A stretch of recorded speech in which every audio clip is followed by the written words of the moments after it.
Dialah yang Maha Suci,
Sekali lagi katakan, kami bangga memiliki Allah.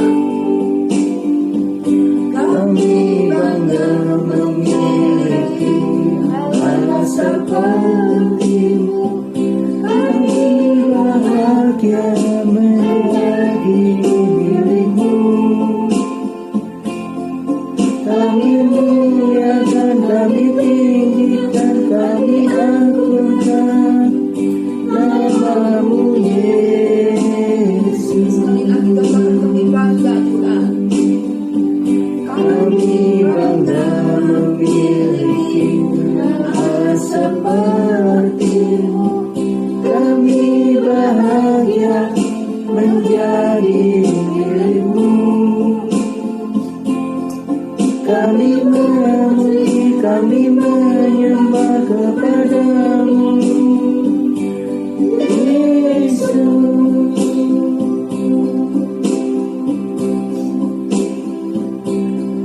Kami memuji, Kami menyembah kepada-Mu Yesus. Haleluya, Tuhan. Kami bangga memiliki Allah seperti Engkau. Allah yang senantiasa mengasihi kami dengan kasih yang tidak berkesudahan. Allah yang senantiasa memperdulikan kami. Allah yang senantiasa ada buat kami. Engkau tidak pernah tinggalkan kami. Engkau senantiasa menyertai kami sepanjang hidup kami, baik susah maupun senang. Kami yakin dan percaya Tuhan, Engkau tidak pernah tinggalkan kami, Engkau tidak pernah lepaskan kami dari genggaman tangan-Mu Tuhan. Sungguh luar biasa kasih-Mu Tuhan. Luar biasa kebaikan-Mu serta kemurahan-Mu Tuhan. Kami tak bisa membalas apapun kepada Engkau Tuhan. Kami hanya memohon kepada Engkau. Kiranya Engkau layakkan kami hari demi hari Tuhan. Supaya kehidupan kami boleh semakin berkenan di hati Engkau. Terima kasih Tuhan, sebentar kami akan mendengarkan firman-Mu. Kiranya Engkau buka mata telinga hati kami. Dan kiranya Engkau sendiri yang berfirman melalui hamba-Mu. Pakai hamba-Mu sebagai kepanjangan dari lidah-Mu Tuhan. Dan biarlah apa yang diungkapkannya, apa yang dikatakannya, itu merupakan pesan-pesan dari isi hati-Mu. Dan kiranya Engkau berikan pengurapan pada kami semua Tuhan. Baik kami yang mendengarnya, terdengar hamba-Mu yang menyampaikannya. Biarlah firman-Mu boleh berguna, boleh bermanfaat bagi kehidupan kami. Berfirmanlah Tuhan, bersabdalah Tuhan, kami siap mendengarnya. Amin.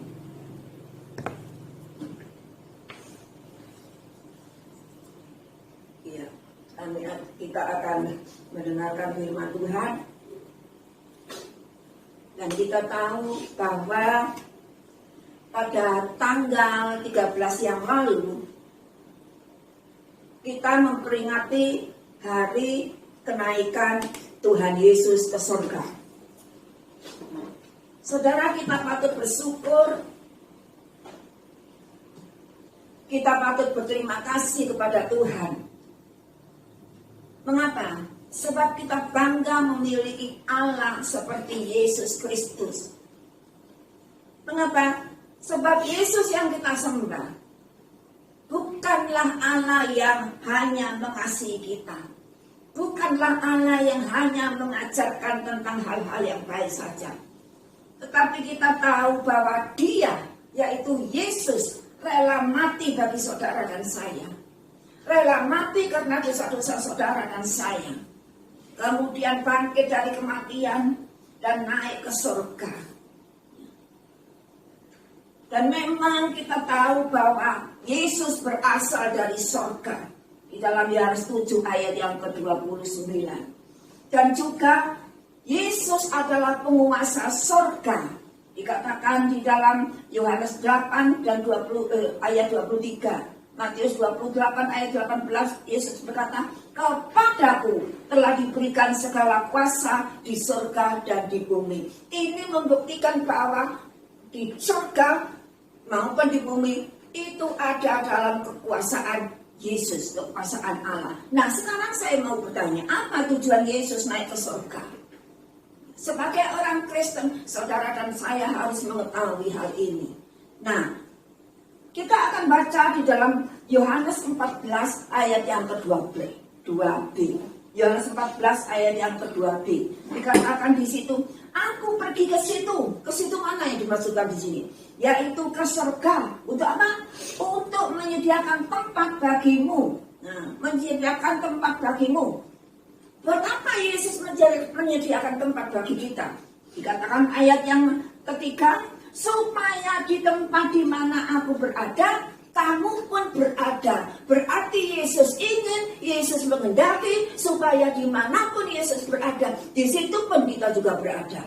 Kalau Yesus naik ke surga, berarti Yesus berada di surga, dan Yesus juga ingin supaya kita masuk surga. Nah, ini jaminan buat kita.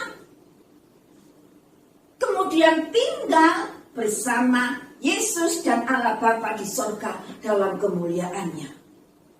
Nah, ini ketika Yesus sudah kembali ke Bapa di surga. Nah, sebelum Yesus naik ke surga, apa yang Yesus lakukan? Nah, untuk itu kita akan mempelajari bersama di dalam Lukas ya. Lukas, kita akan baca di dalam Injil Lukas. Lukas pasalnya yang ke-24. Lukas 24 ayat 50 sampai dengan 53 saya akan bacakan ya. Lukas 24 ayat 50 sampai 53. Kenaikan Yesus, lalu Yesus membawa mereka ke luar kota sampai dekat Betania.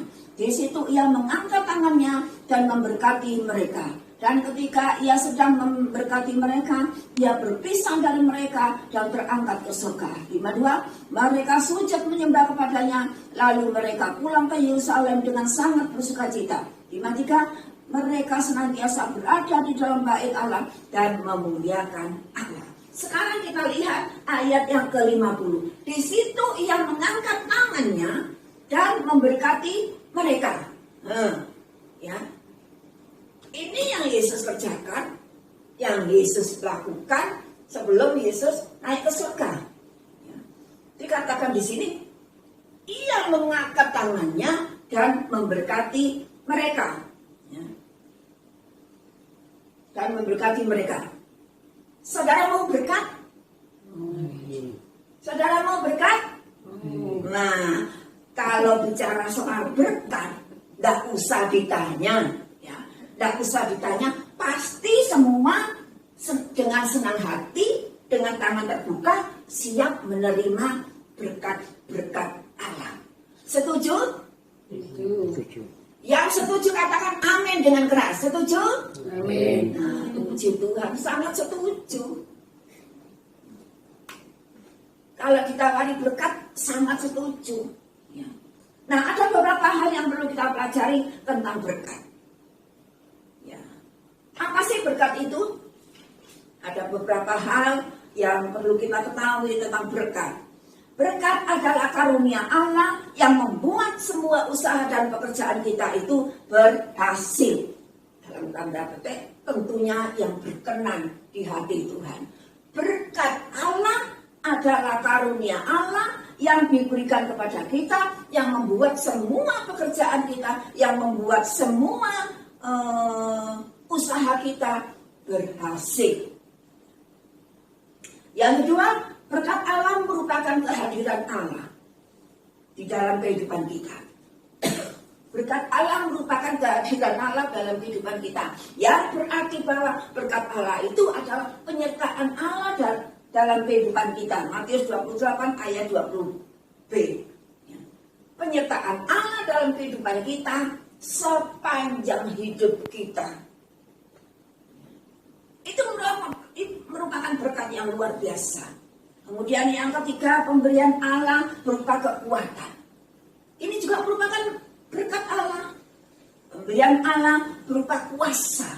Pemberian Allah berupa pertolongan Tuhan. Saya kira saudara dan saya juga pernah dan bahkan sering mengalami kuasa pertolongan Tuhan. Bahkan sering mengalami kekuatan yang luar biasa di saat kita mengalami kelemahan-kelemahan. bukan karena kekuatan kita sendiri, bukan karena kejayaan kita, tetapi merupakan berkat-berkat yang luar biasa yang Tuhan berikan kepada kita. Nah, kita harus ingat bahwa Allah turut bekerja dalam segala sesuatu untuk mendatangkan kebaikan bagi mereka yang mengasihi Dia. Untuk mendatangkan kebaikan. Pekerjaan yang Yesus lakukan dalam kehidupan kita itu semata-mata hanya untuk mendatangkan kebaikan. Perlu diingat selanjutnya, bagi siapa? Bagi orang yang mengasihi Dia. Saudara dan saya jika mengasihi Dia dengan seutuhnya, dengan sepenuhnya, pasti di situ Allah turut bekerja dalam hal apapun yang kita kerjakan, apapun yang kita lakukan. Katakan yaitu bagi mereka yang terpanggil sesuai dengan rencana Allah. Roma 8 ayat yang ke-28. Kita harus ingat bahwa Allah lah, hanya Allah saja yang mengerjakan di dalam saudara dan saya. Baik kemauan maupun pekerjaan menurut kehendaknya. Jadi jangan sombong. Jangan mentang-mentang bisa melakukan ini, bisa melakukan itu. Aku kok ingat bahwa Allah lah yang mengerjakan. Dikatakan di dalam Filipi 2 ayat yang ke-13. Allah yang mengerjakan di dalam kamu baik kemauan maupun pekerjaan. Nah, kita ada sampai hari ini itu juga berkat Tuhan. Kita sekali lagi saya ulang, kita ada sampai hari ini dalam situasi apapun, dalam kondisi apapun, itu juga berkat Tuhan. Saya dapat mencapai umur 70 tahun, Pak Budi 73 tahun, itu juga berkat Tuhan. Bahkan tanggal 5 Mei yang lalu, kami berdua memperingati ulang tahun pernikahan yang ke-47. Ini juga berkat Tuhan. Berkat kasih Tuhan yang diberikan kepada kami sekeluarga, khususnya kepada kami berdua, sampai hari ini.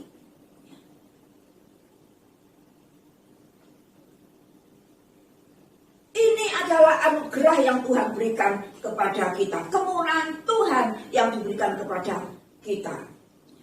Sebab itu ada pujian mengatakan, oleh karena kemurahan Tuhan.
Dalam kehidupan kita itu hanya karena kemurahan Tuhan. Kita ada sampai hari ini itu hanya karena kemurahan Tuhan, hanya karena kebaikan Tuhan. Nah, sekarang bagaimana kita menerima berkat Tuhan? Nah, tidak asal membuka tangan kita, tidak asal kita mengedapkan tangan kita kemudian kita terima berkat-berkat Tuhan. Untuk menerima berkat Tuhan, hendaknya kita percaya kepada Yesus dengan segenap hati kita dan jangan bersandar pada pengertianmu sendiri. Amsal 3 ayat yang kelima dan keenam. Seringkali kita itu berjalan dengan akal kita. Seringkali kita itu berjalan dengan okol kita. Mau melakukan ini, mau berbuat ini, mau berbuat itu. Hanya untuk mendapatkan berkat-berkat Tuhan. Kalau yang kita kerjakan itu berjalan dengan akal dan pikiran kita tidak akan menerima berkat itu. Kita akan dibuat kecewa. Tetapi firman Tuhan di dalam Amsal ini sungguh luar biasa. Mengatakan dan mengajar kepada kita, jangan bersandar pada pikiranmu sendiri. Tetapi kita harus bersandar kepada firman Tuhan. Kita harus bersandar dan berserah kepada firman Tuhan. Nah, di situ berkat-berkat surgawi pasti turun atas kita. Yang kedua sekarang, jangan berharap pada manusia. Dalam Yesaya 5 ayat yang ke-22. Seringkali kita dibuat kecewa, baik kecewa terhadap sesama jemaat, kecewa terhadap pendetanya, itu karena mengharapkan sesuatu yang tidak kunjung tiba. No. Firman Tuhan jelas mengatakan jangan berharap pada manusia. Mengapa? Sebab manusia, saudara dan saya, pendeta sekalipun, itu terbatas. Kemampuannya terbatas. Kekuatannya terbatas. Kekayaannya terbatas. Semuanya serba terbatas. Tapi firman Tuhan mengajar kepada kita, berharaplah dan bersandarlah. Ya, dikatakan di sini menaruh harapannya pada Tuhan. Yeremia 17 ayat yang ke-7. Menaruh harapannya kepada Tuhan. Tetapi kita percaya kepada Yesus, menaruh harapan kita kepada Yesus. Mengapa? Sebab Yesus Allah yang kita sembah adalah Allah yang tidak terbatas. Allah yang sungguh luar biasa. Kasihnya tidak terbatas. Dikatakan bahwa kasihnya sampai berkesudahan. Mujizatnya juga tidak terbatas. Sampai-sampai kalau mujizat itu datang, kita kewalahan menerimanya. Ini kelebihan dari Tuhan Yesus. Nah, sekarang bagaimana kita bisa percaya kepada Yesus dan berharap pada Yesus? Yaitu kita harus mengasihi Yesus dengan segenap hati, dengan segenap jiwa, dengan segenap akal budimu. Matius 22 ayat yang ke-37 dan 38. Ini adalah hukum yang pertama dan hukum yang utama. Harus mengasihi Yesus dengan sepenuh hati, sepenuh jiwa, dan sepenuh akal budimu. Jangan separuh-separuh, tapi sepenuh hati. Nah, jika kita sudah mengasihi Yesus, kita harus taat kepada Yesus. Memang untuk taat itu perlu belajar. Sebab kita seringkali tidak bisa menguasai diri, kita seringkali tidak bisa mengendalikan diri. Bahkan kita cenderung untuk melanggar ketaatan itu, ketaatan kita kepada Tuhan. Kita harus belajar taat kepada Tuhan, takut akan Tuhan. Saudara bisa mempelajari nanti di rumah, berbicara tentang berkat ketaatan di dalam Ulangan 8 ayat 1 sampai dengan 14. Di situ banyak serangkaian firman Tuhan yang mengajar kepada kita bagaimana kita dapat menerima berkat Tuhan melalui ketaatan kita. Yang berikutnya, kita harus menyingkirkan segala hal-hal yang merintangi kita. Menyingkirkan segala hal-hal yang menghalangi berkat itu. Apa? Yang merintangi berkat itu apa? Yang menghalangi berkat-berkat itu turun atas kita itu apa? Dalam kehidupan kita. Kemarahan, ya, kejengkelan, iri hati, apalagi kepahitan katanya. Apalagi sakit hati, ya, itu semua akan menghalangi, bukan akan saja, tetapi pasti menghalangi berkat-berkat turun atas kehidupan. Jadi penghalang itu. Kemudian yang berikutnya, berkat Tuhan itu jangan disamakan dengan berkat-berkat dunia.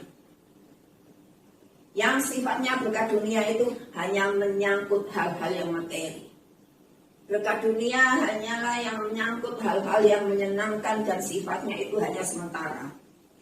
Tetapi berkat-berkat surgawi adalah berkat-berkat yang rohani. Ini yang kita perlukan. Dan dari semua berkat-berkat yang kita terima, berkat yang paling besar adalah pencurahan Roh Kudus.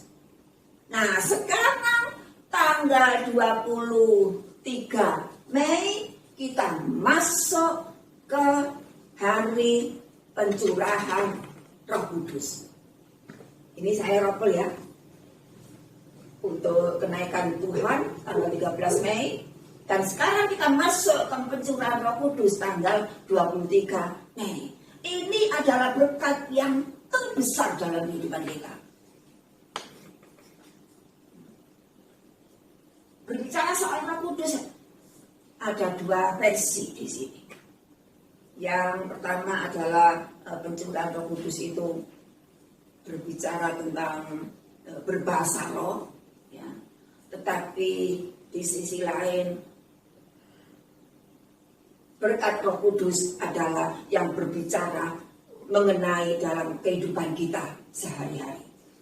Nah, sekarang kita akan lihat selanjutnya. Ada firman Tuhan di dalam Yohanes 14 dikatakan, ada satu nyanyian, saya ingat ini lagu ini tahun berapa ini ya. Selamat tinggal kasih, kita akan berjumpa lagi. Aku pergi takkan lama, ya. Hanya sebentar saja, ku akan segera kembali. Asalkan engkau tetap setia. Ini sebenarnya lagu dunia, tapi liriknya diambil dari Yohanes 14. Saudara bisa baca di situ ya. Aku segera pergi ke Bapa, tetapi hanya sebentar saja. Kita akan segera jumpa lagi apabila engkau setia kepada Tuhan. Nah, kita lihat selanjutnya. Tuhan Yesus memang sudah naik ke surga, dan sekarang ini seperti saya katakan tadi adalah hari pencurahan Roh Kudus. Hari pencurahan Roh Kudus itu berapa hari sesudah kenaikan? Hari pencurahan Roh Kudus adalah 10 hari sesudah kenaikan Yesus ke surga. Dengan kata lain, pencurahan Roh Kudus adalah hari Pentakosta. Hari ini ya, kita memperingati hari Pentakosta. Nah, apa Roh Kudus itu? Roh Kudus adalah penolong yang diutus Bapa untuk menyertai kita sampai selama-lamanya. Yohanes 14 ayat yang ke-16. Sekali lagi saya tekankan di sini, Roh Kudus adalah penolong yang diutus Bapa untuk apa? Menyertai kita sampai selama-lamanya. Penolong yang menyertai kita. Penolong yang siap, bukan hanya menyertai saja, tetapi penolong yang siap menolong kita dalam setiap keadaan. Penolong yang siap menolong kita baik dalam situasi apapun. Baik kita dalam kesusahan, baik kita dalam suka maupun duka. Dan firman Tuhan, janji Tuhan dikatakan di Yohanes 14 ayat yang ke-18, aku tidak akan membiarkan kamu, aku tidak akan meninggalkan kamu sebagai yatim piatu. Ini janji Tuhan. Jadi kita tidak perlu khawatir, kita tidak perlu takut apa yang akan terjadi dalam hidup kita, apa yang kita perlukan dalam hidup kita. Sebab janji firman Tuhan ini, aku tidak akan membiarkan kamu sebagai yatim dan piatu. Artinya pemeliharaan Tuhan itu senantiasa ada dalam kehidupan setiap kita orang-orang yang percaya kepada Tuhan. Percaya itu. Percayalah dengan segenap hati, dengan sepenuh jiwa dan akal budi kita. Tuhan tidak akan meninggalkan kita. Pemeliharaan Tuhan itu senantiasa ada dalam kehidupan kita. Meskipun sekarang masa pandemi, di luar sana banyak orang yang kekurangan, di luar sana banyak orang yang kesusahan. Tapi kita harus ingat dan kita harus percaya kepada Yesus Kristus dengan sepenuh hati bahwa firman Tuhan mengatakan, janji Tuhan mengatakan bahwa Yesus tidak akan meninggalkan kita dalam situasi apapun dan Dia akan memberkati kita. Amin. Kok nggak ada amin ya? Setuju? Setuju. Pasti Tuhan memberkati kita. Pasti Tuhan memberkati kita dan menolong kita. Nah, ini janji Tuhan sebelum Yesus naik ke surga. Sebab itu sebagai orang yang sudah menerima Yesus sebagai juru selamat, kita patut bersyukur kepadanya bahwa Ia tidak pernah meninggalkan kita. Yohanes 14 ayat 17b dikatakan, Ia menyertai kamu dan diam. Loh, ini loh. Bukan hanya menyertai, tetapi dikatakan jelas di Yohanes 14 ayat 17b di sini, Ia diam. Jadi Roh Kudus itu diam. Artinya Roh Kudus itu tinggal di dalam hati kita. Roh Kudus itu tinggal di dalam setiap kehidupan kita, anak-anak Tuhan yang percaya kepada Tuhan. Makanya saya katakan tadi dalam pujian pertama, kita bangga mempunyai Allah, memiliki Allah seperti Yesus yang mau tinggal dalam hidup kita, yang mau diam dalam hidup kita, meskipun hidup kita ini bobrok, rusak.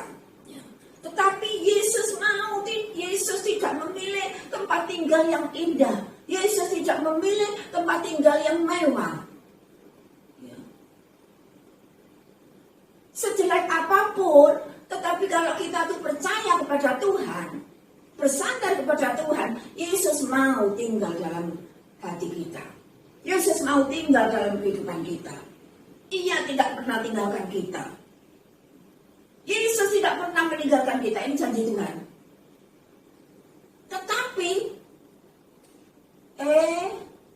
justru malah kita yang meninggalkan Yesus. Kita kecewa, kita meninggalkan Yesus. Kita jengkel sama pendetanya, meninggalkan Yesus. Lari meninggalkan Yesus. Nah, ini sifat manusia. Padahal Yesus tidak pernah meninggalkan kita dalam situasi apapun. Justru kita yang meninggalkan Yesus. Roh Kudus juga berperan sebagai roh kebenaran. Ya. Apa artinya? Roh kebenaran itu akan memimpin kita kepada seluruh kebenaran Allah. Yohanes 16 ayat yang ke-13. Roh Kudus itu ada roh kebenaran. Itu yang akan memimpin kita dalam segala perkara untuk memimpin kita kepada seluruh kebenaran firman Allah. Kita menyanyikan pujian. Peganglah tanganku Roh Kudus.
kebenaran, agar ku tak tersesat, mengikuti jalanmu. Sekali lagi katakan, peganglah tanganku Roh Kudus. Peganglah tanganku Roh Kudus, Setiap hari Tuhan, setiap hari.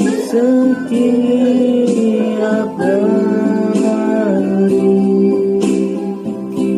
Ku tak dapat jalan sendiri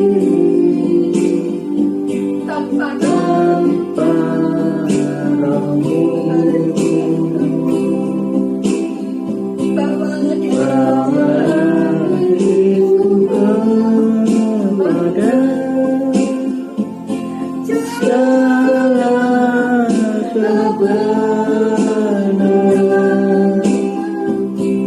agar ku tidak tersesat,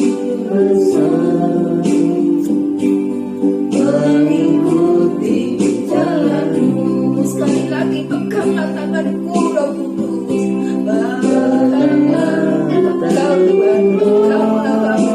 Peganglah kami Tuhan, setiap hari. Setiap hari Kami menyadari Tuhan, kami ku tidak tak bisa dapat jalan tidak bisa sendiri berjalan sendiri tanpa Roh-Mu Tuhan. tanpa Roh-Mu. Bawalah kami Tuhan, bawa kami Tuhan kepada jalan kebenaran. Diriku kepada jalan kebenaran, agar ku tidak tersesat, mengikuti jalanmu.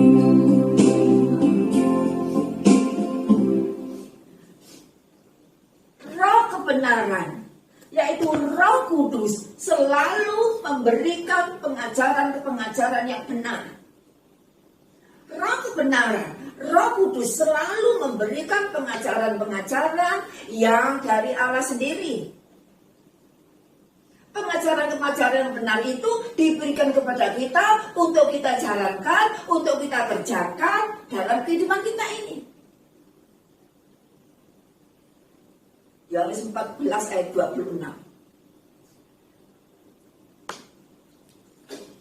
Jadi apabila Roh Kudus itu ada dalam hati kita, apabila Roh Kudus itu tinggal dalam hati kita, apabila Roh penolong, Roh kebenaran itu tinggal dalam hati kita, maka kita itu ada rasa takut akan Tuhan untuk melakukan hal-hal yang tidak berkenan. Kita tidak mudah terbuai, kita tidak mudah terpancing oleh kejahatan-kejahatan yang tidak berkenan di hati Tuhan.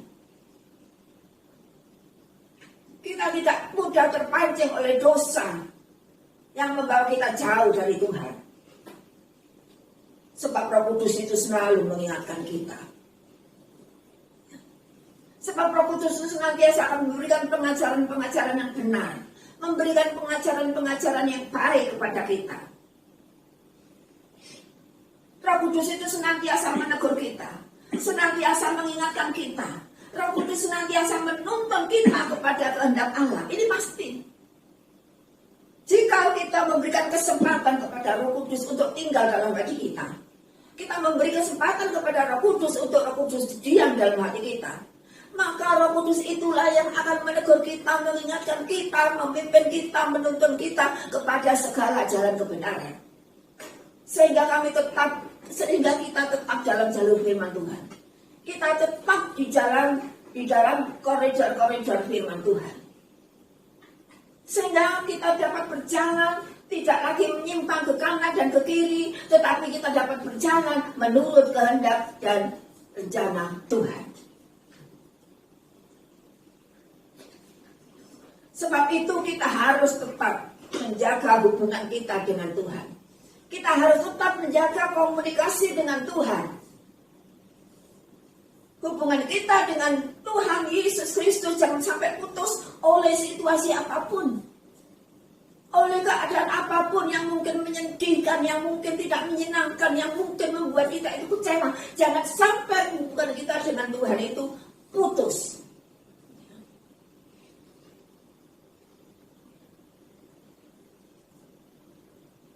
Ini hubungan kita ini harus kita jalin setiap hari.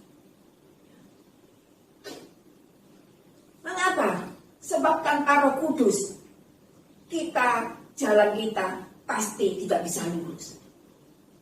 Tadi saya katakan bahwa jalan kita pasti menyimpang ke sana kemari. Pasti jalan kita itu nabrak-nabrak. Karena Roh Kudus tidak ada dalam hati kita.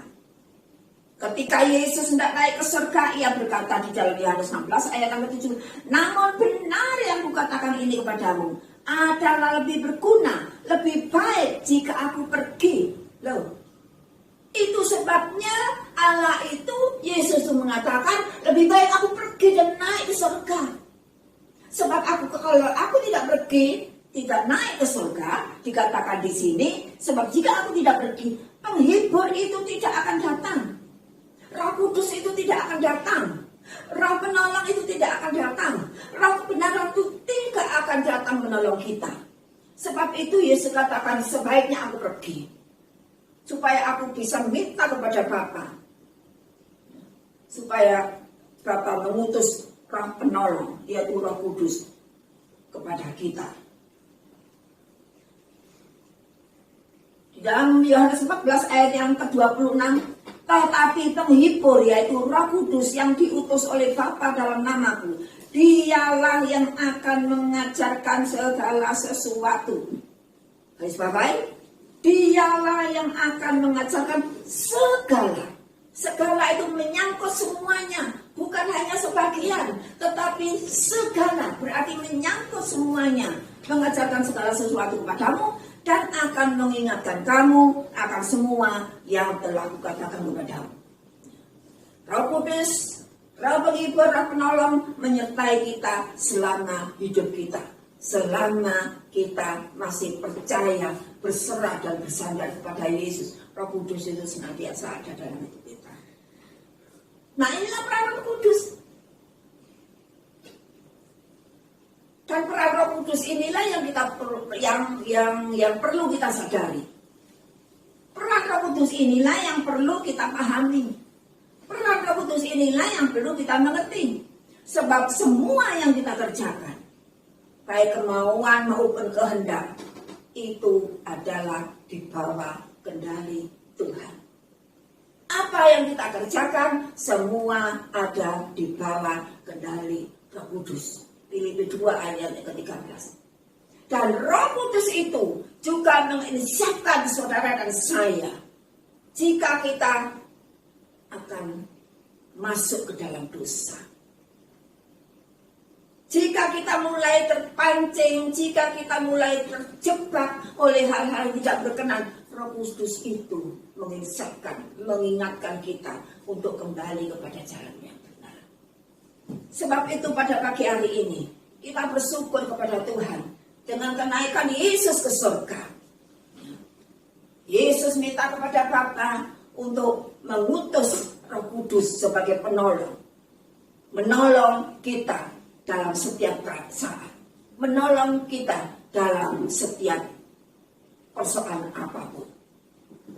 Saya yakin dan percaya kuasa dan pertolongan itu Tuhan nyatakan di dalam setiap kehidupan kita, orang-orang yang percaya kepada Tuhan. Sebab itu jangan tinggalkan Roh Kudus. Ya. Jangan tinggalkan Roh Kudus. Tetapi biarlah kita boleh senantiasa persilahkan Roh Kudus itu tinggal di dalam hati kita. Amin. Tuhan Yesus memberkati dan kita akan segera masuk ke dalam doa. Kita menyanyikan pujian Yesus itulah.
Mari saudara kita berdiri bersama-sama, kita akan segera akhiri ibadah ini. Tuhan, kami bersyukur hari ini kami boleh menerima kuasa yang Kau berikan kepada kami, kuasa Kudus. Engkau naik ke surga dan menjadikan tempat bagi kami. Engkau sudah mengirimkan Roh penolong dari Roh Kudus yang kami terima hari ini. Berbahagialah kita sekalian yang percaya dan mau menerima firman Tuhan. Saudara juga akan menerima Roh Kudus. Mulai hari ini, Roh penolong yang akan memimpin kehidupan kita. Di masa-masa sulit, mereka akan datang dengan segala kebesarannya. Anugerah Tuhan itu datang kepada kita sekalian. Terima kasih Tuhan atas firman-Mu yang Kau berikan melalui hamba-Mu, pakai hamba-Mu, tambah hari heran untuk kemuliaan nama-Mu. Juga berkatilah Tuhan, cuma soal kerajaan dimanapun berada, yang saat ini masih bertahan tetap setia, memegang Yesus sebagai juru selamat.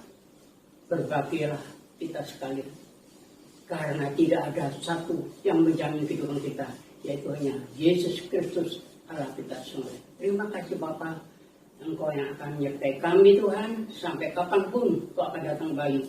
Kami tetap mengikut Engkau Tuhan. Sekali mengikut Engkau, tetap mengikut Engkau terus sampai Engkau datang kembali. Terima kasih Bapak. Terbicara kami berdoa, tapi jemaat Surakarta dimanapun berada yang sakit saat ini, Tuhan penuh kuasa dan mujizat, tumpangan tangan penuh kuasa dalam nama Kristus sakit akan sembuh. Yang susah dihiburkan, yang lupa diingatkan, yang sudah meninggalkan Engkau yang akan bertindak Tuhan. Apa yang Tuhan mau, bertindaklah karena Engkau yang punya kuasa dan mujizat.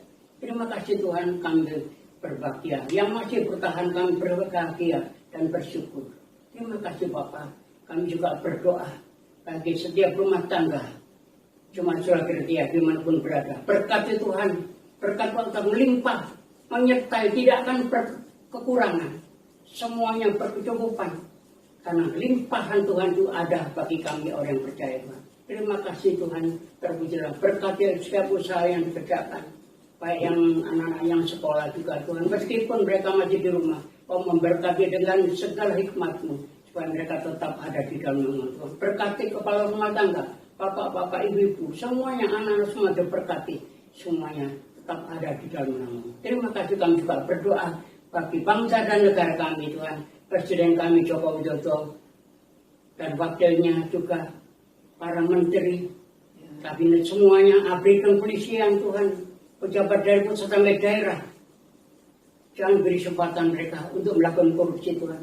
Pakailah mereka sebagai alat-Mu, sebagai alat aparat yang jujur dan tetap Tuhan memegang janji sebagai aparat yang tetap jujur melakukan tugasnya. Terima kasih Bapak, kami juga berdoa bagi Tuhan acara vaksin yang sedang berjalan. Tuhan sedang menuntaskan semuanya supaya seluruh bangsa Indonesia ini dapat divaksin dan tidak akan tertular virus lagi. Baik virus yang dari luar tanggal dengan kuasa Roh Kudus. Tuhan semua tidak akan masuk dan tidak akan mengganggu di Indonesia Bapak. Terima kasih Bapak. Mari kita angkat tangan ke atas. Pulanglah dengan damai sejahtera dari Allah Bapa, kasih karunia dari Tuhan Yesus Kristus, dan persekutuan Roh Kudus akan menyertai saudara pagi ini sampai Tuhan datang kembali. Kita percaya, katakan amin. Puji nama Tuhan, kita bertemu dan berdoa. Amin.